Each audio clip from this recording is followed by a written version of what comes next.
Ino Bandeko Balandi ya magazine politique en Lingala, temple de la démocratie. Le peuple d'abord, émission à Babola, grand merci. Nadenge Bozaï Belé na Mokolo Alelo, Tozali Mokolo déjà ya début ya week-end. Grand merci, Boko Landabiso d'ici et d'ailleurs. Awanakati ya Mégapole ya Kinshasa, dans le 26 provinces de la République démocratique du Congo à l'extérieur. Grand merci à toute la diaspora congolaise aux États-Unis d'Amérique, na Canada, na Angleterre, na Belgique, na France, partout. Boko Landabiso, na Cameroun, na Côte d'Ivoire, na Congo Brazzaville, na Angola, na Zimbabwe, na Kenya. Grand merci na ba Congolais na biso bazwami kuna pona koluka vie, pona toujours kozonga na mboka koya ko servir mboka na biso Congo. Parce que citoyens congolais surtout azabongo na part na ya responsabilité pona ko assurer développement ya mboka na biso. TV moko batu ebele boko landa biso dans les différents carrefours de la mégapole. Dites merci à l'honorable André Mabouisha Loumanisha, le directeur général de cette grande chaîne émettant ici à Kinshasa, capitale de la RDC, présentement sur TNT en clair, BlueSat, canal 50. Baimbo Katokofongola, bas sujet Nabiso, Namokolo Yalelo, nous allons discuter, nous allons parler autour de grandes questions politiques retenues à l'ordre du jour. Tokoloba Bongo, processus électoral en RDC. Les lots, clôture, il y a cadre de concertation. Tokoye to éviter s'il y a l'issue de sortie pour la Lamuka a déposé ma candidature na tote Lamuka ko prendre part te na maponomi oyo tokoloye bayango tokolobe lisusu etali bongo solo ya coup d'état esengeli tolobela yango solo ya coup d'état oyo kolumbaka mikolo en Afrique. Solo ya coup d'état et Kolumbaka en Afrique, ce sont des actes à décourager. Et ça là qui en Afrique de l'Ouest, et comme en Afrique centrale, outi ko zalabongo na Gabon, biso awa na RDC, leçon ni sengeli to tirer, enseignement ni sengeli to tirer, quelles sont les précautions à prendre pour lutter contre ces phénomènes. Grand merci Tokolo Belango.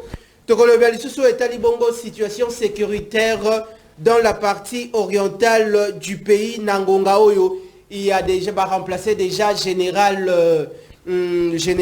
Constant Dima, l'ancien gouverneur militaire il y a Nord Kivu, Tokolobelango, Makambo Etali Bongo, état de siège, présence il y a ma troupe spéciale, il y a EAC, mandat. Il y a force régionale, mandat, il y a Monisco, na sol congolais. Nazali déjà na élu du peuple, na plateau, na mokolo alelo, tokope sa ebongo maloba comme d'habitude pour assurer la bonne organisation et mission ya mokolo alelo. Bandeko bisika nyonso tu bokota la biso na libota, na famille na yo, na ba bureau de service partout bokota la na ba terrasse, na ba salon de coiffure, boy ba ete tozali le peuple d'abord. Numéro de téléphone auto tieza pona bobengate mais comme la biso motuna na yo tokotanga yango boye malamu na temple de la démocratie élu du peuple molobel population pasteur Serge Taboko ozali bongo cadre na kati ya famille politique Lamuka et puis ozali bongo cadre na kati ya SID boni état de santé na yo moko personnellement boni état de santé à commandant du peuple Martin Fayulu Madidi et puis Nangonga Oyo situation générale politique Yamboka et Zalulenge Boni. Bon, merci beaucoup. Merci pour l'invitation. Merci. Merci Nzambe. Grâce à Inde pour zone lisusu kacho bisika pour ce qui dépend qui na bateau. Le temps surtout zapé na bon moité. Natondo. Oui, la PSP bote na ba yonso bakona na biso, ce que tout état de santé na ngai, personnellement tout le bac na bamboke belé. Ndenge bato basalaka effort bolimbisi bazalaka ba médecin na bango ba conseil juridique bato bazalaka na ba conseiller médical pour katala kata santé ababi biso na situation tozana ngo transport na nozomona na te ya kulezo mona na te rozo conseiller assistant médical ndenge nini pour futa ka ndenge nini alors diamo to ba ki tozobika kana ngola nzambe oso mon mutakoi tamso kasi baloki atamula kana déjà maladie nae na tension nae donc ndenge tozali kubika akana ngora Zambie. Alors président Eli oyo ba congolais belé baza ko porter la montée jusqu'à preuve du contraire, un homme constant, un produit consommable, moral les alliés au zénith. Mais ce qui retourne dans tout l'état de santé à Congo parce que y a azobunda la pona mboka azobunda te po luka asia abundisa déjà nzala ya libumu, c'est-à-dire alonga déjà yango azali na ba problème sous-souté ya bakolia na ya ba kokende hôpital côté wana asia alonga yango yena bana nae. Mais ce que zali kubunda ezali kotala lolenge ba congolais baza ko kufa c'est pourquoi moninga indeko nawe sengina rappeler que je suis un homme de Dieu déjà sur le plan la culture en beaucoup de depuis un certain temps et ça passe difficilement que pasteur alo ba makambo politique parce que ba côté biso na tout que politique za makambo à Satan mais biso bana nzambe to prier kana biso kaka to ziraka vie éternelle ba politique ba yimba kana bango pour za makambo à Satan. Alors qu'on risque il y a quoi pour bundele tout monde la kaboina opinion ba de kobele et de kakate mais toujours ça les fortes dit qu'ils allaient mensonge ba continuer ba ngona mutu toujours ça les fortes ko kako exorciser bato peto ko kako formater et notre esprit on a ba comprendre que to que l'église pour la vie éternelle mais tous on a besoin pour travailler pour mboka na biso tous on a besoin de sécurité tous on a besoin pour lire tous on a besoin environnement sain on les aba Michael na ba Ange Gabriel ba kopesa bisote ezali bato bazali normaux comme ça ndenge bokenda na États-Unis na France ezali kaka bato organiser mboka na bango bâtiment qui curiosité. Maintenant nous c'est pas le cas, les gens volent de tous les pays mais en attendant ba biki bozila nzamba kosala ya monde to très bien pour tout le monde. Alors ceux nazo qui ba risque ya ko soutenir moi na mboka lokola matin fall retenez que c'est pas pour l'intérêt matériel, c'est parce que na mona qui ndenge même Moïse pe azala qui na bato ba soutenir qui fait to soutenir to go soutenir to boya moto azali ko bundela mboka na kati ya solo tout tikaye tout que soutenir mensonge nous on n'a pas dit non. Alors ndeko moi mboka matin fall azali wana zo bundela ba congolais pour une fois de plus ndeko olimbisa tozala qui na la manifestation moto sala kana tuande ko sala na nini na chez na biso chaque mercredi pour na ko évaluer puis makambo ndenge zo le karamboka surtout makambo Italie à est. Il y avait un jour de Komoka Otaki Goma, un jeune, un petit frère jeune, a expliqué ndenge la famille ba twasila ndenge ni bando muta classe ba boma baninga. Alors il va comme il a posé ka kenda armée, bref masolo za ki belé. Mais tant que jeune na zoloba, matin fa la bandi colère. J'ai compris que c'est quelqu'un vraiment au esprit na eza attaché na mboka. Alors c'est pourquoi biso tous a déterminé à soutenir tout peut arriver. Nous sommes prêts à payer le prix, tu veux dire qu'ils ont facilité. Dès que makaboye ceux qui m'ont connu comme parce que ils ont biso nyonso no bazo planifier ko boma bato motuma otika na zate. Donc on va planifier ko boma lubumba. Je ne pense pas que on va tika la kata moko za la génération no bato ba passer. Ba moto bakenda. Ata moto za. Ata batika kile ba immeuble, o batika kile ba compte la banque. Je ne pense pas que moto moko za. Ndenge pe tozabo no baza ko kanisa ki ba compte sur la prison, ba tia mabere ba ko boma. Je ne pense pas qu'après 50 ans génération to za la biso na bino. On peut ba ko chance ko tika la, je ne pense pas qu'il va ko za la en forme, ba ko za ta biso ba mibange, o sumba déjà ba bilamba ici de suite. Donc to bunda pour que la génération fiti ba ko vivre là.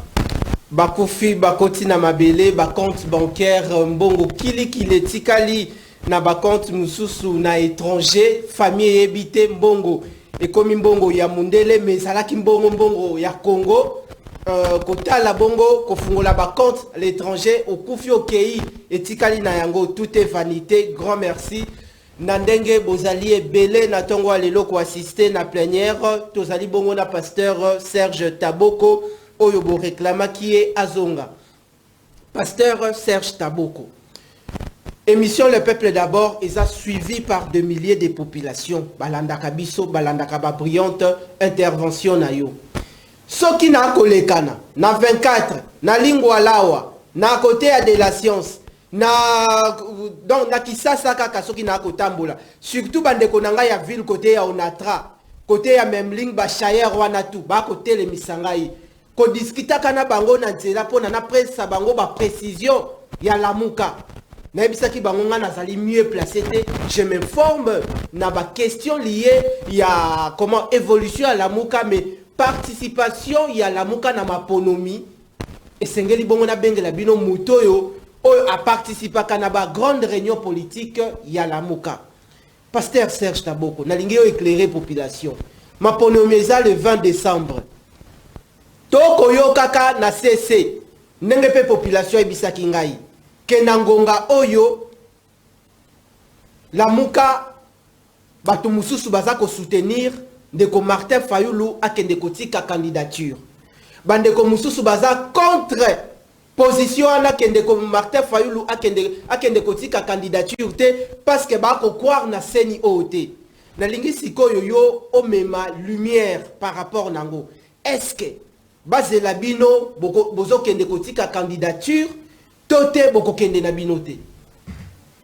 Merci beaucoup si tout au pays bandiko so monte bazana passe na motema bango je comprends ceci na bango zali que situation yo dérangement l'équipe Pasteur Serge Tabo na comprend déjà cauchemar to zali ko vivre na ngo elongwa quand nous sommes dans le régime à Kabila que nous vivons dans une prison pardon à ciel ouvert mais si on est une prison à ciel fermé c'est-à-dire on sentit étouffement les gens sont en train de c'est pas condition na ba société na ba conteneur na étouffement des arts et ndenge ba congolais baza kuyonka c'est-à-dire à part quelques individus bazali ko se retrouver na carte major même tant que tu as un régime à Kabila zo boma bato la même idée ba donc on a que Congo za ko avancer le Congo se développe mais les gens disent que non Kabila a mal géré Thierry Moussene pas ils ont mal géré Félix c'est lui qui a mis la vision mais à l'époque on a que Congo za ko avancer mais la majorité des Congolais ils ont la soki ndenge to zo ba mona tongo awa na tukolanda bandiko ya pam dit qu'ils ont organisation structure monene ya programme alimentaire mondial baza kolobaki parmi ba déplacer parce qu'on en a au moins 6 millions de déplacés internes tabazo va déplacer randeko examen français facilement ça dit ça bato telenga na lingala malamba ba telenga na bakima banda kuna bango ba sans abri baza misuna bazamba na kokutra banyama na banyoka kokutra pena voyou a violer kokutra pena ba rebelle ba bomio donc baza ba déplacer OK basundura banda ko basundura bilanga baza ko souffrir siko balobi ke bauti ko recenser au moins 3 600 000 3 600 000. Ça dit bato bazali ko souffrir bazana o babengi crise alimentaire la malnutrition ça dit esengeli mon molongo et ko tia makoki po ba ko répondre na problème na même état bato bazala bazo biso ki budget na bango mati budget ngo soki mati soki bachaka mboko ngona ba plafond gestion ya mboko ngana yebi budget soki mati et ça peut répondre à besoin ya société. C'est notamment les abandons bazangi kuna oza makamona tina balabala te so landa ki erfina to ngona lelo c'est ça l'information aux actualités donc situation est chaotique donc ndenge bambuna za ko bazali ko décret déjà que maladie ba choléra ndenge bambuna za ko ba bisika ko vendre des alités ça tenir contre ndenge ADF bazali ko boma M23 bazali ko boma et bakisi ko na armée congolaise na branche na unité rango spéciale ya garde républicaine de votre bomba de konabis ça dit congolaise de sika ko kimela te ezaki ke soko kimi ADF M23 oye ko miba tamate pa fa ADC siko na fa ADC pe yembo ko pe akomi ko tindi kabiso to kima côté ya M23 ya ADF crédité to ko suka wapi donc congolaise a besoin de changement c'est pourquoi tout dans matuna na to répondre bango boy OK moto a kosabinote certes en termes il y a idée naza te pona kusala ba incartation to ko loba biloko nde ba busuba ka be atelo ko izate azokumisa ngai naza bongote soki na bandi ko lekana TV na bana kokosa même moto nazo kumisa na Fayulu ne considère pas comme un pasteur mais bo balanda ka to zora bango po ba continuer ko benga ngai pasteur faut ba mona kina kati na ngamo dose ya vérité ezali matondo c'est pourquoi na ba ka mosebo c'est-à-dire na kati organisation soko lobi ki bébé ezali te bébé ezala il y a toujours quand et surtout aux alliés na kuta Rwanda Martin Fayulu na ba collaborateur na s'il y a surtout des questions saillantes ba bimisa kayango mona ba tiwana buba ba traiter et tout nous ko na bureau politique et tiba to nyonso après ba bimisi conclusion et il comme mutali ko incarner combat à l'obien. OK voilà particularité c'est pas quelqu'un à la mukana to a une décision bino boye OK là to continue na boye to comme na union sacrée ça qui pas c'est pas comme ça. Donc pour un contact débat de Kobazala oui ça na bande ko ba ko za la contact peut contacter mais position c'est quoi il y a parti les alignés paye à plateforme la biso la OK donc endaki en termes d'abord la parti décidé na Kisangani dernier conclave na biso auto sala ki na Kisangani ezala ki le 11 au 14 una esika to kendaki ko na congrès na biso esika to kendaki ko bimisa to pondre ba différentes résolutions. Il y a des résolutions qui presque dans les 30 ans. Mais il y a 3 résolutions. Résolution 17, qu'on a dit que qui copona, moi na mboka Martin Fayulu peut investir comme candidat président à l'élection 2023. Résolution 24, to kana kiboy. Biso, c'est-à-dire, le mot boycott ne fera pas partie de notre jargon. C'est-à-dire, que boya kama pon. Motalo tata qui biso to kozala kana ba élection te. Longo na déjà na mutu rassurez-vous que ce qui ba élection za lobby biso to kozala na élection. Boko sala. Wana résolution 24. OK. Résolution 30 to kana ki boy. Cette fois-ci, ce qui va y aller, parce que tout ça qui est déjà préparé. Nous avons un pays, le pays sérieux, en France, et on a quelques raisonner qui ont fait mon ami, à tiens même une résolution. Biso to ba ki boy, qui va couiller ma ponami. Et résultat 30 troba qui que ceux qui m'ont ba yibi sous ma ponami. To quoi activer balabala pour peuple A, souverain primaire récupérer le droit. Voilà la résolution mi ça, ceux qu'on l'a dit déjà ma cambouana, il nous bat que tout na ya ko tungisa ma que to ko to ma ponami te, si a déjà pembe.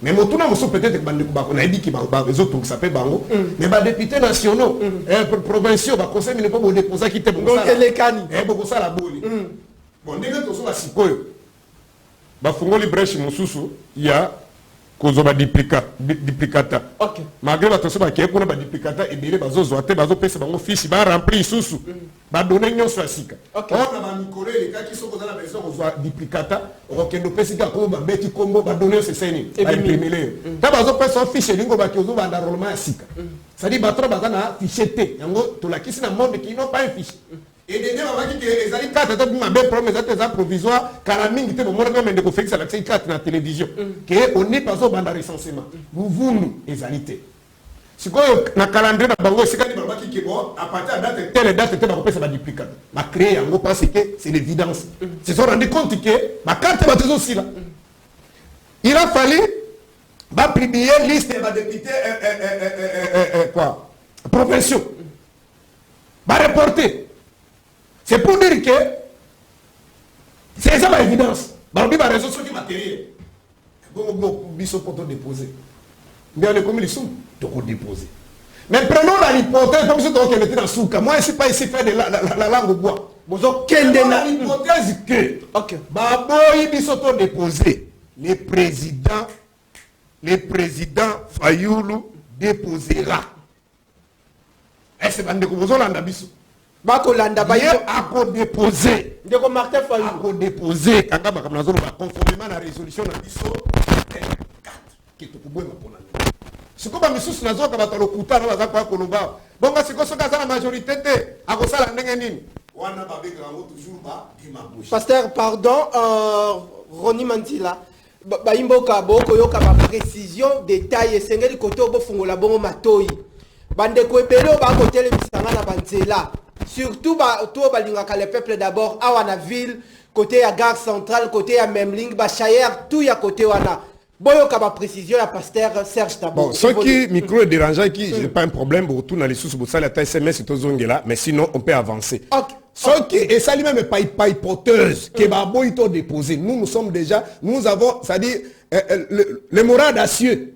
Nous sommes déjà préparés pour te Kiyango parce que nous sommes dans les combats. Tu dis que bateau bazo qui pouvoir na ndenge moyibi ba kolinga pete ko sama pour na malam. Mais kobo na biso ko déposer ba différentes listes to parvenir ko atteindre cible.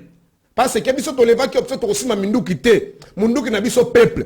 To lelo to parvenir ko emballer église catholique, église protestante, tous les organismes et organisations internationales. Union européenne, États-Unis, Union africaine, batonyo sur molongo mbaba yebi kende ko Félix na Kadima bazalina fichete. C'est ça, il y a un de pessimisme ba élément de langage. Pour toi utiliser article 30 il y a résolution na biso. OK. Que to kokelma pona miso ki ba misi ba résident ndenge même Holanda ki abesho la lobby. Nous allons activer la RI parce que fichier zala ki a moyibi. Voilà et loko biso to parvenir ko l'accent mokili mobimba. Que ceux qui va publier ba trobango na encore. Parce qu'ils n'ont pas un fichier, nous allons activer la résolution 30. Bon, on a montré que parce que stratégie, ça va payer sous développer. On crée des conditions pour que les candidats potentiellement soient capables de conditions de permettre de couloir de concéder les pouvoirs. C'est pourquoi ils sont au alors, ce qui va le président va déposer, c'est quoi à la ndengeni. Ce qui n'a bien qu'un rapidement pour nous kusunga bande comme sous. OK, pour ça non. Kabila azwa pouvoir de ba pesa ke lokola na monarchie, azala ni na député moko. Ti to na transition, ba créer ba député a créer. To na élection 2006, 2011, Kabila n'a jamais obtenu la majorité.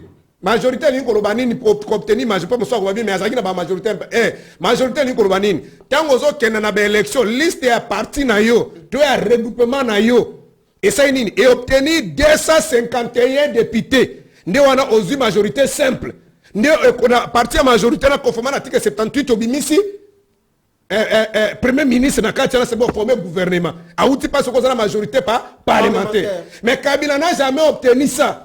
Abandé ko sala ba cohabitation ko sangana ko sangisa ba parti pas ko former ba MP ba soki ba FCC wana sima na maponami akozwa ndambo MLC ayibi ndambo koto asangisi ndambo IDPS tout ça nda bambi ba biloko ne wana. Alors il a géré pendant ce qui des législatives sans majorité. Ndeko Félix Wazalelo pas même 30 députés azo géré.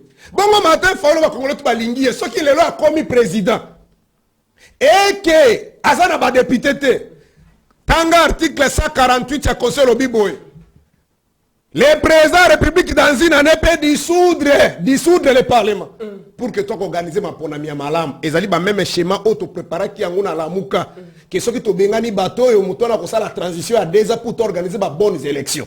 Donc voilà un peu ba tableau tout au ça la tête pona bolingo pona sengo mais tozo sala yango pour que toi na souci à mboka na biso et que bato baza en face ils sont pas prêts à organiser ba bonnes élections nde ba schéma nyoso wana mais ceux qui batiki que bandimi que to déposer ba liste na biso to ko kena ça pour me mettre toza ko déjà que ba ko sala ba chantage bakoko ça ba chantage sengali na revenir ne loko moko bo uta ki kolobana olobi soki bokei mais bomoni makambu elekani ndenge peuple à s'exprimer vous allez activer la rue. Mais pour activer la rue, on a risque na yango ezanini. Et ça peine de santé. Mais on a soko le bongo violer l'article 64 de la Constitution. Et quand il y a peu maramonga na motuna moko tour aujourd'hui makambo saka ba coup d'état na. Wana soko olobi peuple abimate ça doit aller ko violer l'article 64 de la Constitution.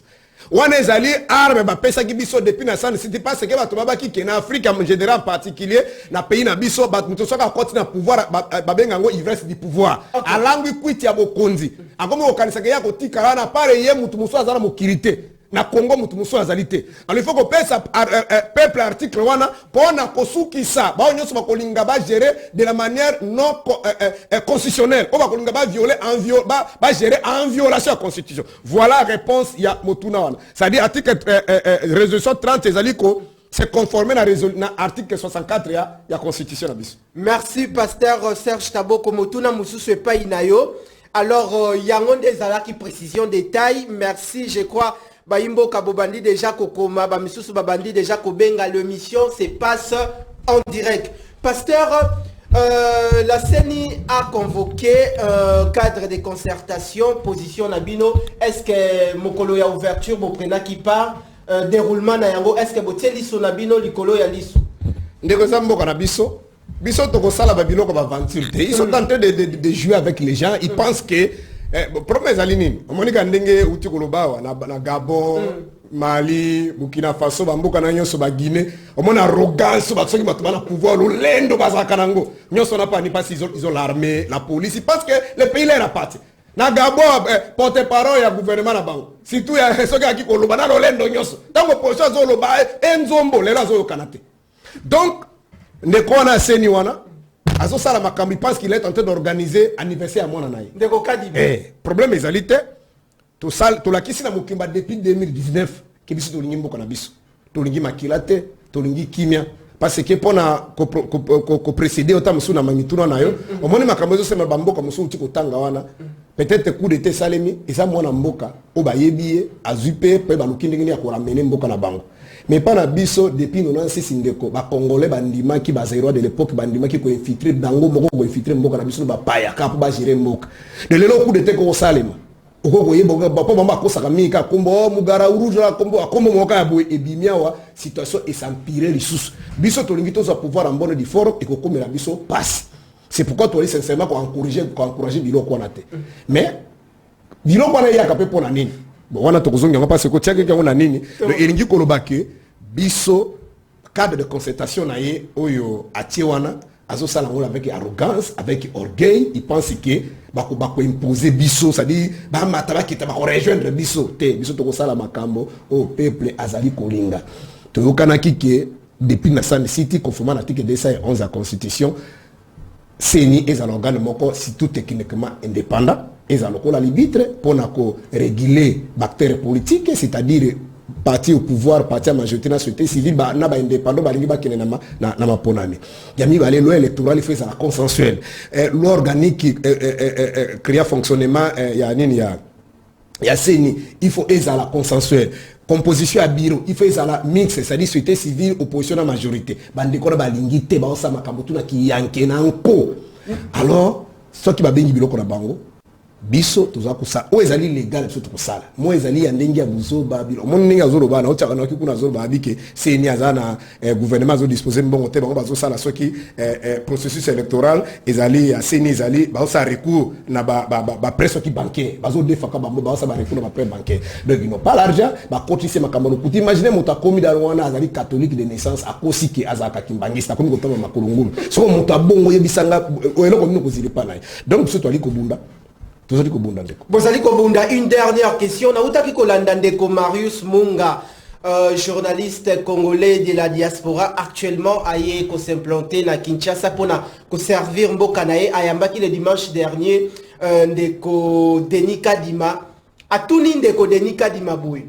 Pourquoi ozolinga ko CENI non Denis Kadima? Pourquoi CENI aza ko rencontrer ba revendication ya la mukate? De Denis Kadima lobi non, CENI a ko s'inscrire na démarche ya la mukate ba revendication na enyo surtout andi mayango la muka to décidé et ça peut-être famille politique, tout est parti politique spécialité ce qui a s'inscrire na démarche wana bongo ba parti politique mususu toza nango bango ba kolobani na côté wana yo ko démarche nini ya lobi ko s'inscrire nango te baba qui c'est cadre de concertation banda 2006 d'abord en 2006 aki nango na ba problème te mobulu eko bandane na ba 2011 tant Kabila récupérer siku masolo nyo soye moko ekomi ba nyamu to sala ba jeudi sévère ba komaki ba ba batamoro ba balabala mais ba cadre de concertation ça ki kaka na 2011 na 2018 implication même église catholique implication ba organisation internationale union africaine et tout ça.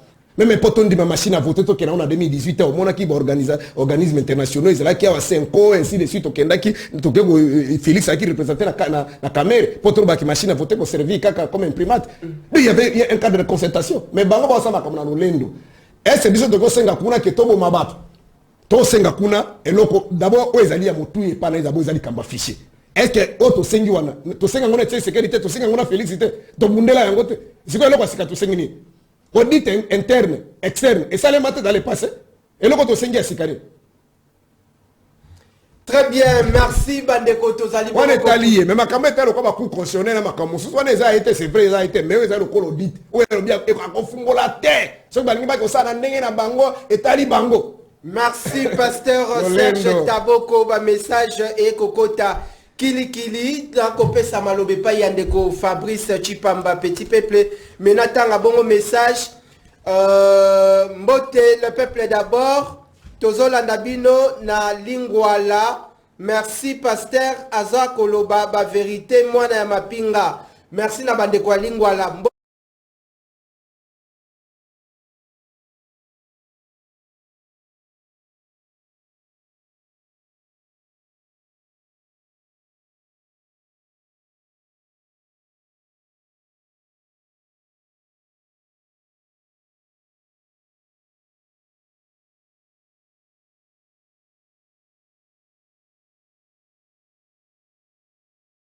Na salon Marceline coiffure et Zwami Bongo na bon marché Flambeau Progrès. Merci na bande konyo surtout bao ba tie bongo etando ya munene pona koyoka bongo vérité. Madame Marceline Kembia, toute la grande famille, je vois Michel Kawai, sans oublier Davina Kaja. Grand merci. Nous poursuivons cette émission avec le réel plaisir. Topesi Malobepa Yandeko, Fabrice Chipambandeko Fabrice. Nous sommes suivis par des milliers de personnes ici en RDC et à l'extérieur de la République démocratique du Congo. Nous parlons du processus électoral na kati ya mboka. Lelo ba Congolais baza ko bongama ko kende ko pona ba candidat na bango na mois de décembre de l'année en cours.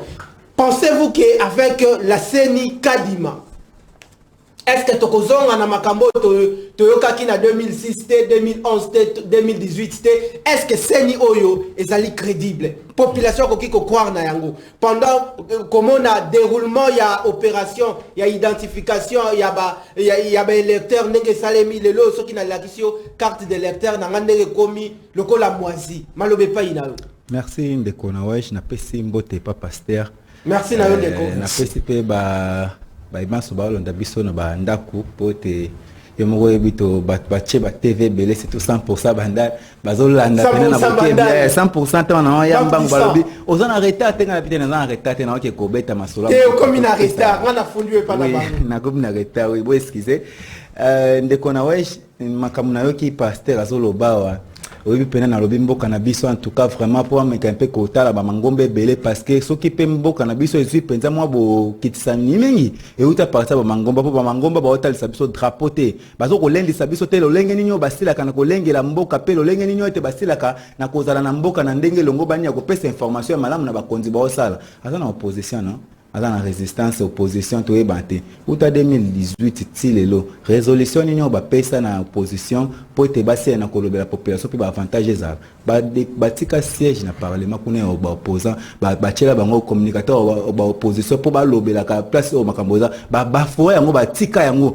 musana bango ba kolobaka na TV na nzela ba mona na kate na nzela batinda bato ba mama babanga opposition ndenge nini opposition sila kana kolobela population bipai oete gouvernement do sala exemple opposition lobi boko beta na bango nzoto na décembre ba ko na bino ba élection to na opposition te na bisa ko toucher chaque fois to na ba jaloux to na ba opposante ba jaloux ba che gratuité ya maternité pour na ete sila kina kozala kutu te faki ba vérifier balanda si réellement ça solo toté ba che libiso acte gratuité ya renseignement bana bandi kotanga bandi est-ce que converfer babana bazozwa penda ba éducation na ndenge longo bani po musala opposition ngwana alandela ka bipai oke basala ka te ndenga za boye ayene na information ayeka na bikedi te eza bikedi te za makala ndenga za bongo église des noirs akotika la kondima te tango ko tuna gestion ya mboka Congo tuna na oet azali ko la information na ndenge longo bani lelo toza suste que non na mendela papa mendo malanga o azalaki ba oche munduki bu lelo ba azolo bela biso information futi mais lelo to comme na mona mboka o ya sili na kovanda na information Patrick Moya aza ko pesa ba chiffre ndenga za boso ba kutanze na Patrick Moya azana lelo ko esa Patrick Moya o pesa inde information pour yazana information te elobi nini elobi ke ba opposant na biso est-ce kondima makamunyo so tunde ko Patrick Moya ya koloba bien qu'il y ait porte-parole, il y a gouvernement. Est-ce que Makamu Soussou Bakoki ko ambeli yango te? Okobo yango pona nini kutu bango na 4 ans. Ezali motuna nga na boyite. Pona bango na 4 ans, nga pona bango na 4 ans na 18 ba sali ba avantage au population moni na misu. Population moni ba avantage na misu. Siko soki na lobike ndenge makombozo ba mapona mi.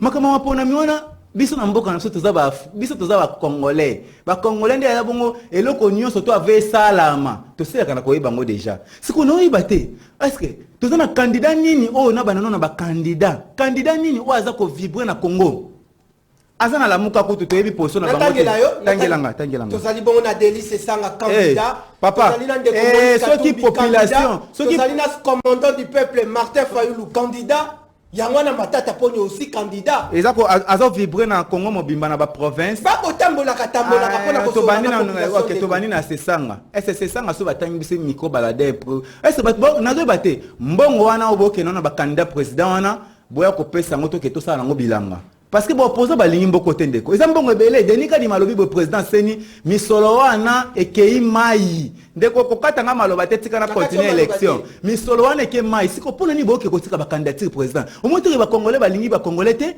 pona nini boke ko tika misolo bongo $100,000 c'est beaucoup non to ko zwa ngo to so maki 1000 francs maki mati parce que tozo importer le sous loko tozo sala biloko biso moko te nyonso to komika ka chinois indien libanais maintenant siko ba candidat président wana boza combien boko za plus de ceux qui ba 20 30 boyebi déjà que mutazo vibrer o eta ko sala asali mandat moko ko renouveler mandat muso o ko ndonga nete azali donc asa pour lo ko ndonga nete Félix Antoine Tshisekedi Tshilombo. Beaucoup il y a tous les provinces, 145 territoires, et ça la moussala, malgré l'église de Nord, Bandimate, et ça, mais et ça la moussala. Il y a ça qu'on vibrer. Par rapport à processus électoral, le CENI, est-ce que la population Oyo Azako Zelabongo des élections crédibles, démocratiques et transparentes dans le mois de décembre? Est-ce que Kokiko Kwar na CENI Andeko Kadima, depuis qu'on banda Kaya Kiwana, Batubako critiqué, n'a évité ce qu'il fallait qu'il a démissionné? Ndeko na wesh na bandeli na chite côté wana na kota élection tozali na candidat président moko to azo vivre ne to mona ki na 2006 Bemba Gombo papa Jean-Pierre to mona ki na 2011 papa Etienne Tshisekedi ya Mulumba paix à son âme o na ko senga na chancellerie kuna ba na chancellerie ordre national ba se na kochela biso papa eke héros national pote o nyo surtout pasteur azo koloba ko sisa kenda kuna to mutabundela ki ngoyo wana sila ko na kita papa Etienne Tshisekedi ya Mulumba to bundela ki état des droits liberté d'expression démocratie yango pasteur azo loba soka silisi eza na service moko teke pa ko telemisa pasteur tellement yo te ko ezate mais na 2006 na 2011 na 2015 16 soko ko critiquer pouvoir en place parce que critique na kata constitution na biso ezali nango mabete il faut ko critiquer ça normal démocratie mais na 18 ans na makambo eleki na kala balinga ki critique te si osoto ke na kata makambo etali maponami ndenge za bongo ezali eloko moko toza na kati na sai na motema pote président Seni papa Denis Kadima alobaki na biso clairement lelo so totambusi biko baladin otuni population sa Congo est-ce que bolingi ba député ba revendre la biso kuna population lo ba ke tolingi bango te pona nini cause ya makambo ekomeli biso na Congo oyo eutika parti assemblée nationale ba vandi ngume assemblée nationale eza peuple tango peuple wana ba mobondo ba ko bomae ba za ko kata mais assemblée nationale ba ko loba nini e bongi ba tia mikano makasi parce que toza na armée moko eza solide oyo to bengi ba FARDC na biso eza ngo groupe moko ba gentil ke ba ko ya mobondo ba to ba pesa ba melisa mobondo biberon eza national pour bako sala mikano ke non à partir ya lelo ba mobondo wana fin na bango style pour baza peuple bako tika te ke non peuple mususu batu mo mukeba ko déranger peuple mobondo kuluna assemblée nationale ba limité bongi ba sala loi moko makasi peuple avant na assemblée nationale aza sous peuple andima mina bisote papa Denis Kadima akosela biso maponami o esala mana nte cour constitutionnel et ko publier biso classe politique ya sika o ete bako za na vision mai ko za pembe to mona ngoma kamne so le kana 2023 rendez-vous to kende ko soko la classe politique to cha classe politique ya sika o ba na vision ya tata mokonzo ekolo pote batambola malamu na merci nayo ndeko Fabrice Chipamba. Il y a des réactions qui fusent de partout. Botikanga natanga aussi deux messages bien que ba message est belé. Mbote le peuple d'abord tozota labino na kitokimo si selembaou. Merci na ba invité bazana plateau balobela mboka balobela ba individuité mais balobela Congo. Merci. Oui. Mbote le peuple d'abord. Pasteur Serge Taboko a répondre yote soki a causa la candidat wapi. Ezande nazope botuna ke motuna oyo pendant que malobe bandaki ko kende pa ya mutu nanga mususu. Tozongi Pasteur Serge Taboko okozo répondre population o a kota la biso lelo yo na longoli to longoli déjà molilio ezaki pa ya population babanda côté le misanga outi ko apporter des précisions détails.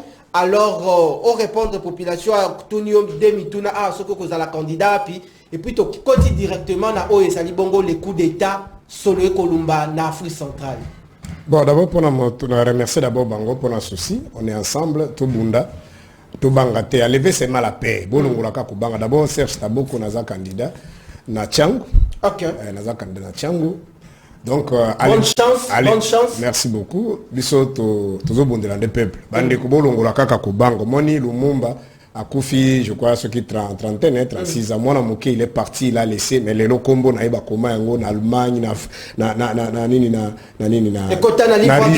Russie so ko okuta ba tia ba université ba tia ba kuna ezato ba corrompre ba komate kuna eza mundele moka vandi ban Mandela na ba kota ba prison parce que ndeto zabu to yaki na mukito zali pona tamoko muké alors tangu makambo ya mboka na biso ko beba boye e bandi parce que bato balingi facilité na ko facilité wana balingi lisusu nini bazobenga c'est-à-dire kubanga il y a la facilité la paix eza quoi c'est-à-dire bato balingi vie il faut na vivre vie elengi alors sikoyo azobanga bakuboma bakukanga biloko kami balezo sa ki tokoma na sous développement ndenge tuza lelo yango wana oh soki tolongolika kubanga parce que na bo moni bazo babuma kabiso na bombe babanga ka raison pour laquelle batamboka na bagara de corps na minduku ka babanga apeliwa donc ce tolongoli kubanga yeba ki tokolonga bakambi tokozo bakambi banda kubanga biso mais malheureusement na démocratie au lieu bango bazala bana misala bango bakoma bakonzira biso babuma kabiso bayiba kabiso bazaka ba salaire te to lingamboka na biso enlever c'est mal à paix au sambela te oba ozamboko to kokufa alors sala pour que comme retikala na ba génération ekoya et yango ezali kaka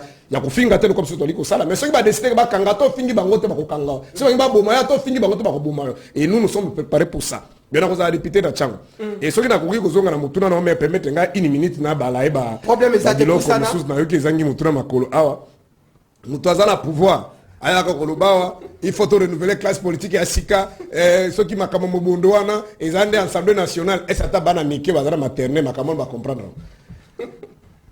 assemblée nationale mo tangende ko bunda donc soko tangi article 91 ça dit 90 la constitution balobi armée dans la police na ba sécurité zali na c'est ya responsabilité ya gouvernement ça dit exécutif mbongo ezaka na exécutif armée ezaka na exécutif police ezaka na exécutif même assemblée nationale babati na makade basenga ka soda pour na exécutif donc exécutif ndé gouvernement oh Félix yemoka président ka conseil des ministres de pona kosili sa mobondo bango senga parler mais c'est makambazolo ba na été so comprendre est-ce ba bango ke za la loi moko pekisi ba tia kimi ba si sa mobondo mobondo so bo mabato président assemblée nationale dit que non il faut to solo na bango mais bandeko zawalendo oyo kuna na bagingaki basala marche nano ku babandite balani na église babomi bango siko ngi ko bakete de sika mobundo mobundo zo uta poto ka bato ba ke omenwa bato ba jere mboko kwa l'église prophète adina zo mona bitumba na famille na ba mona pe bitumba na mobundo ba prophétiser bazo prophétiser olandaki gouverner nande ko Félix na Patrick Mouyabe yeni menwa bango menwa ba jere mboko kwa ba prophète ba menwa mais menwa ba ko aussi bangote donc ezali c'est une honte ba biloko zo lobawa appelé à l'obéissance gratuité d'enseignement gratuité maternité ko ba biloko lokula à terre bongote ba salaka makambo zo loba ezali na ngo babenga ngo politique moko cosmétique c'est-à-dire gestion mboka bayaka kolobisa ba chiffre ke to yaki to kutaki boye to moni to ngito sala gratuité ndenge par exemple basala ki makambo etali ya gratuité basenga ki 2 milliards bino bozuna no 2 milliards te bino bandi gratuité to bonyo ko la venir ya bana na bango moko batanga na gratuité te ya biso ne batanga na ba gratuité na be ko les anga tina be ko les anga baba na mon image moko batina za réseaux sociaux bana bazaki na école la gratuité na je kufa dans la province ba brique kweli bana bazuki naza na ngona téléphone école les anga pourrait ba brique mabele wana donc boya bo ako distraire batote donc alors tikana zonga na motuna na passe ba biloko na lobby aso na bina lobango ezako lekisa ere pa ba kongole bazolanda ba dikiza makambo ezangi mutuna makolo alors par rapport à makambo itali ya coup d'état esengeli ko tuna kanano motuna ndeko avant ko condamner biloko wana pourquoi en Europe ba coup d'état ça les matin et ça ba pays ya belé développé na Amérique et tout ça ba coup d'état ça les matin même les on a Moyen-Orient na ba Proche-Orient ba pays moussous au développement avancé mais ça beaucoup de temps ça le matin pour année parce que coup d'état ezali nini coup d'état lingi koloba renversement brutal il y a ba institution établie légalement et c'est toujours que ça dit ba institution pour na bimaki na mapona ndenge ya malamu bato bayeko rompre bayeko interrompre cours normal ya mandat législature wana to ya mandat wana et ça est comme na suko peuple a pesaki ne ba benga coup d'état c'est dire renversement brutal il y a ba institution légalement et établie. Mais ce qu'on t'a yozo sala c'est ni na yo. Ozi ba camarade no tse ba ngona seni. Ozi ba tono tse na cour constitutionnelle, ozi ba tono tse na banque centrale, o tse na ministère intérieur, o tse biloko no nyoso pa ba proclamer yo. Mais on yozo za coup d'état. Parce que na démocratie na état moderne, dans une république, peuple de mutu apesaka à s'exprimer à travers ma ponami. Alors dit ndeko na weje, na mona kina ndeko siège.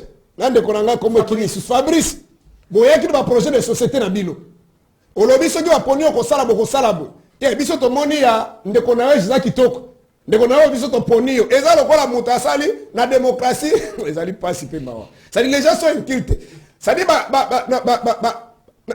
na valeur démocratique ni ko banini OK la démocratie to longwi na état ya gendre c'est-à-dire to zaki état animal tolongwi na ba moyen âge sika ba royauté ba royaume na ba monarchie zalaki na démocratie elingi wa ke population ne mutazali ko kozwa bana misala c'est-à-dire bo bazo kambo bino benga kalelo président et son excellence azane mwana musala et ce qu'on fait la cause ali conformément à l'article 5 de la constitution na biso le souverain c'est le peuple. C'est Félix azane mwana musala conformément à l'article 74 de la constitution azo prêter serment a dit je serai serviteur. Ça dit ça ce sont des acquis à démocratie. De yonoza mwana musala. Oh mwana musala ndeko pa lamba kanguna yeto alamba kangu ya patron. Pa ya babato na ndako ya makabato o ya kanisi to bato patron tindi ya sala. Matondo pusana. Même tutanga oke ndeko signer ba accord na na EAC. Peuple asali marche mais ya signer na nko. Est-ce que ezaka mwana musala to mokolo pango. Ça dit soko tali bango o mokolo pango na gestion moderne ezalaka te on ezaki na moyen âge. C'est-à-dire roi a décidé à kanisi et ce que le comportement de Félix na bato baza ko entourer bango baza na ba ka seke toza na monarchie et ce qui a décidé à matisa salaire bato nga caméra lo baki na bino no salaire ko contribuer na matisa ngo 3 fois et mati 3 fois moto ba ko tuna epé azalité sur la bika ba bo bato kuno ba butu ko le 30 août moto ba ko tuna bango pe ba ko bisa bloka to sala banquette ti mo ko eso ko ya banquette na pe ko trouver solution te. Il y a chéribé enquête des arbres. Ça dit, bazar redevable dans Moutouté, dans la démocratie, les dirigeants, ça dit ceux qui ont reçu le mandat du souverain primaire, sont redevables à tout moment. Quand il y a tout ça, talaboué. Coupez ça explication pas à peuple. Si vous savez que vous allez en côté, ndenge bangozo kambamboka, ndeki coup d'état en Rwanda. Si vous savez que ça, nous sommes ndenge zo sale makana Burkina Faso, kuna ndenge zo mina bagabon.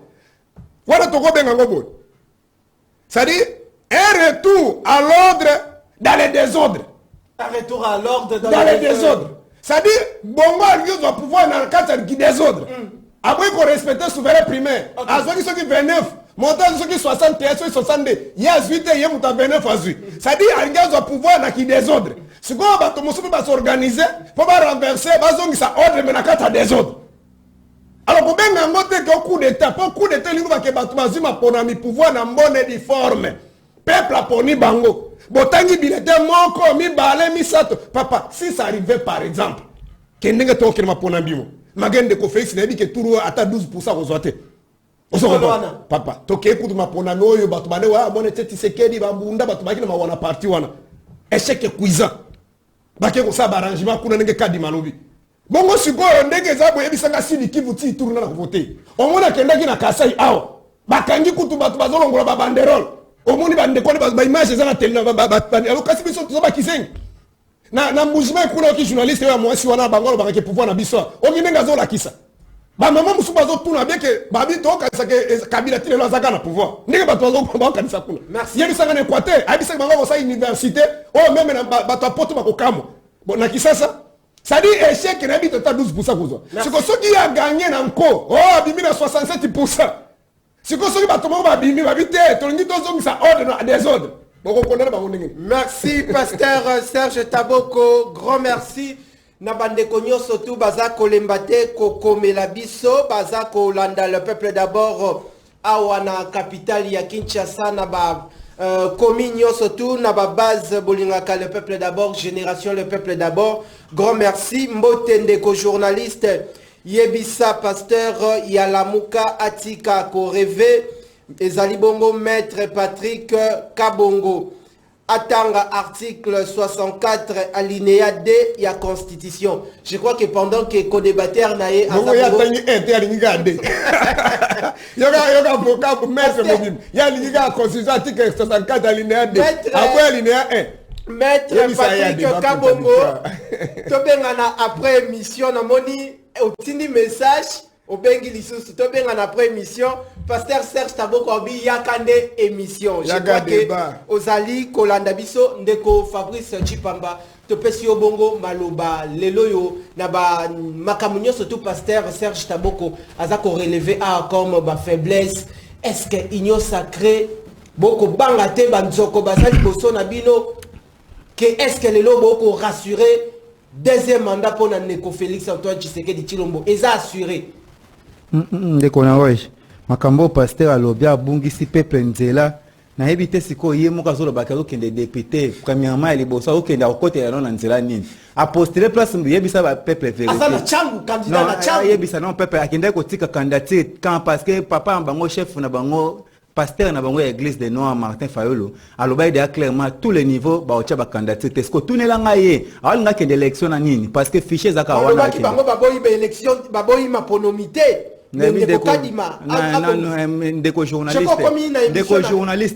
journaliste mais na komi na moi reta olunga po pesa na antenne dengo pesi azoke député na azoke ko check ati candidature wapi ya liboso ya mi balé chef na alobi il faut respecter chef na alobi boy tous les niveaux ba ocha ba candidature est-ce que olunga ki na assemblée nationale point et l'idée il faut que sokola non population pour yeba zo bongisa population nzela assemblée nationale wana yango de check kokoso na justice ya Assemblée nationale wana yango de tche ba sénateur à vie. Assemblée nationale de yango boye te ba juge ba sera na ko sambisa ba tout juge na tere les ate eza ba loi des chambres de ba sala ki yango. Tango yezo ko dénigrer Assemblée nationale. Si on ozo ba te nini tambo sakamboka. Tango na ebisa ko ke na bike mai eza salité. Mai ona salité za makila na kati na ba muibi pinité na kati. Mai ona sko ba zu yango bouchon nango eza likolo e bongaki mai ona sopana. Mai ona ba kangi bouchon makasi ba baluki wana de Kabila ye kovanda sko na majorité. Tala majorité de sali. Assemblée nationale wana moni wana yango de sela kana ko tia premier ministre zo confirmer ye Assemblée nationale wana mona kana yango de muteza ko luka ete ko tia sécurité na mboka na biso ya malamu mais soki pasteur azo ko dénigrer Assemblée nationale na ko kamwa mengi soki lelo ba mobondo ba koteli biso eke basa ko luka mangamne surtout ba teke ya za ba arrangement ya makambo ya ba chef coutumier wani e utu wapi na Assemblée nationale des peuple e ko luka mwone surtout ya ko sala po tia kimia na peuple nani akenda na Assemblée nationale za pe awalunga ke osani faut tourner nanu nyenya ngake sa en parlement azo kende ko lobela mboka moko kolobela mboka okende ka bandi kolobela la population azoke non kolobela population te pasteur Fayeb ça va te vérité azokende alunga kende assemblée nationale moi pas que des atas de la 2030 moi que des atas parce que ndenge za bo fait ça vendre place na ti to kende ti ba 2028 azata opposé en 2030 pour chef na lobi moi que des atas ko alunga kende ni afaka kende alinga ka kende akende assemblée nationale pour na nini akende ko sala mibeko ake ko krikela mibeko ake ko loba take ko loba nini yango déjà zo loba non ake ko kela siko do loba pona soki to komi kuna nde to kela siko mibeko ya sika pona ko cha pepe mais yede ya aba foué déjà assemblée nationale donc c'est que la gisi akokende nete ayebi pe mambo assemblée nationale te assemblée nationale nde yango mde e boy ke no batu ba samba te to matata pona zo ko renier siko parce que ancien premier ministre ko samba te so ba kangi matata pona faut ba kanga chibala.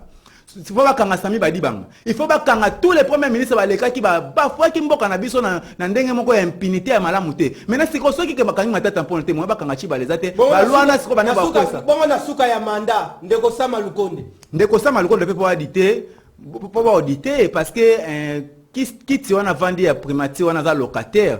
Soka silisi makamno sazo ko salana akoleka na boba ko dité soka ko Félix Antoine Tshisekedi Tshilombo mais tant to yebiso ke biso toza na kati ya biso toza na kati ya union sacrée toza teke no ba papa na biso baza ko bina makinu biso pe tolanda na makinu na neti pepere de bakanga maki monte pepere de ba kei bango nyonso to bakanga me wuru na kati ya filet mo ba bouger zate pepere de babo mo ba bouger zate ezande moko na SID nde ba bongo ba zaki na 4 candidats na ba programmer bango nyonso to ba bike no to ko kende te na machine to ko kende na kadima toko kende na fichier OK c'est bon bongo ndenge nini sikoyo bino nyonso to boke kotika ya lobi okendete ya akwa komo lobako akende bongo sikoso akia kotika pasteur wapi bako fungolela e pour fenêtre te ezana ndenga nyamu bako fungolela e fenêtre te akende kotika candidature na moko siko tala erreur o ekomelaki biso na 2018 yango moni bonga basala ngo continuité basali ndenge nini moko nzama ngalo bitete okendete tous les niveaux après moko lobi anga kotika candidature na présidence obonga ko travailler na banani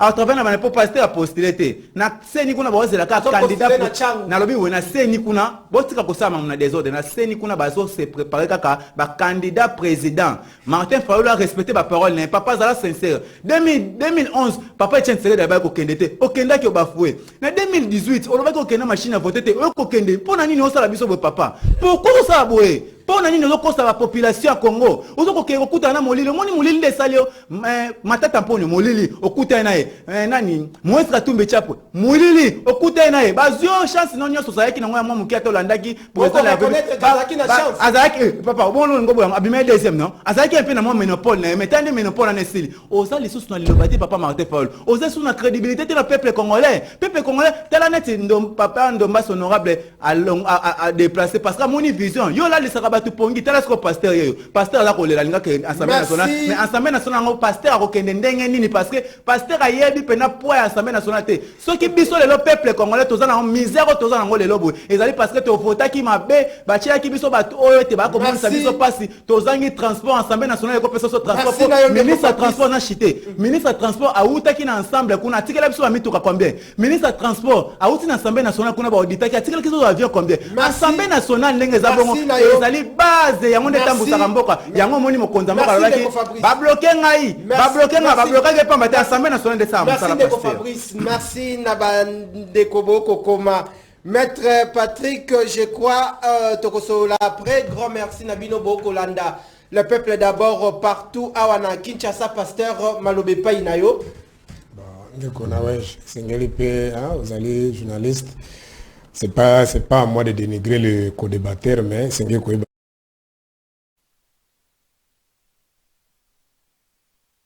que tout ça la débat au bébé ces missions nous abattre nous sommes dans kolanda ote bilon ça zolo ba yazo kasa ça comédie mais c'est pas intéressant tant nous avons l'Assemblée nationale de couper sa biso ba betuka et ça la biso bon monte que c'est trop terre à terre bon pour na yete pour na batu bazolanda biso ndako ba ki Assemblée nationale c'est une institution où siègent et travaillent les députés nationaux. Parce qu'il y a le Parlement, c'est-à-dire l'Assemblée nationale et le Sénat. Les deux chambres doivent venir au Parlement, où ils allient institution. Alors, mais l'Assemblée nationale, ils ont une institution, ils ont des députés, ils ont un rôle comme M. Zanim. Ils ont pour légiférer, c'est-à-dire pour ça, il y a pour contrôler l'exécutif, c'est-à-dire le gouvernement, il y a une entreprise publique, un établissement public, il y a une société mixte. Alors, tant que lobby que l'Assemblée nationale est là qui est sénateur à ce gars vie basal. C'est ça qui loi oyo batiaki pour la sécuriser les députés pardon chef de l'État. Mais les lois la majorité ba loi nyonso les cas pour pas ce que bazala majorité. Ce qu'on a na pexi bango ba changer. Bazo oyo la loi tchani ko le kandeni, c'est pas c'est pas la majorité. Ce qu'on a na pexi donc pour na ko changer on a ba changer. Donc heureusement que biloko azolo en plus les lois utaki na salle atikili sumi tuka kombe ça dit député utaranda ministre utaranda kona yale asombi abimisi moko na poche abandi ko soma mituka ça c'est des débats terre à terre vous comprenez nzokande autorité budgétaire Isali parlement hier assemblée exécutif a préparé bazobenga projet il y a budget ndenge ba ko proposer wana ba kei ba soumettre yango na parlement bango ba meki kutala yango soki ba makambo parce que budget ezali na ba prévision ba kotaka kesi makambo alobi soki ekosalema soki ezaki parlement assuré ba bi oui 16 millions ba ki ba sûr que mbongo ne kosala nini ekozwa mpe ba tala affectation nango par exemple na makambo alobi ko na transport par exemple toi na besoin toi merolé par exemple voie ferroviaire makambo ba trésor toi na besoin budget sengi kombe budget sengi autant banzu yango ba tia yango na disposition ministre titulaire. Il y a côté à salut benga ka passation nini appel d'offre va marché va passation marché salemi ba société à solo yé on se reparle c'est comme bino ba organiser gestion mboka na muyibi makamboto eza muyibi bandage régime e kota no ba sala appel d'offre officiellement teza kaka gré à gré ezala ka bazaki mbangu tala même ko pesa papa na 57 millions pour ba kotonga bandako ba bash papa mukolo ndenyo tire le bandako sila kate donc nyonso makambo alobozo géré mboka na ndenge ya lokuta yo ya Assemblée nationale et bloquer biso bo et lokole mission comme na suka tolingi to ebisaka ka na baimboka ke bande ko balaxi ba limite na bango tozana kati ya monarchie nous sommes dans un état de droit dans une république qui peut gérer yango est lié na méritocratie na compétitivité siko bande ko balingi compétitivité te bazo mériter pété et là, on va organiser la mouture, on va se dire que tukutika na pouvoir, tukutika on faut bongisa armée, to bongisa la milice, so na meki tour, to nyata bango. Et là, on va la mouture bango yango wana. Mais peuple ba défi qualité. Makabo bango bazo kanisa oyo ba mubutu ba sala yango, itile ya sala yango, ba Idi Amin ba sala yango, Kadhafi ya sala yango, mais te de sika basuka. Peuple azalo kola mbula, peuple azalo kola mupepe. Soka bimi bakanga qualité. Donc bo sala nyonso bozo sala wana, to kanisa kike bubanda ko bunda lobi pona mboka nzoka ne bozaka ba jaloux ya Mobutu na ba jaloux ya Kabila boye ko ko sala plus que batouana peuple kolindi sabinote nous allons vous barrer la route et nous sommes prêts à sacrifier notre vie pour que permettre bandeko oyo bakenda kopima et loko zolo kusaba kwiti ya pouvoir wakanisa ke bakotika la wana libela merci beaucoup ndeko merci Nabino population bozala ki ebele liboso ya temple de la démocratie pour assister à la séance plénière ya mokolo lelo merci na bande konyo surtout pour réagir na koki kotanga ba message nyo surtout grand merci infiniment na bandeko nanga bazabongo na bon marché salon Marceline coiffure. Grand merci bozalaki ebele madame Ben Diotema madame Betty Lumwanga, grand merci parce que bozalaki ebele pour na kolanda le peuple d'abord na ba Carrefour surtout merci Nabino toyambela kibino ndeko Fabrice Chipamba na compte il y a eu de pes union sacrée tozalaki bongo na pasteur Serge Taboko na compte il y a ICD pe Lamuka tokutani bongo na poko lelo na butu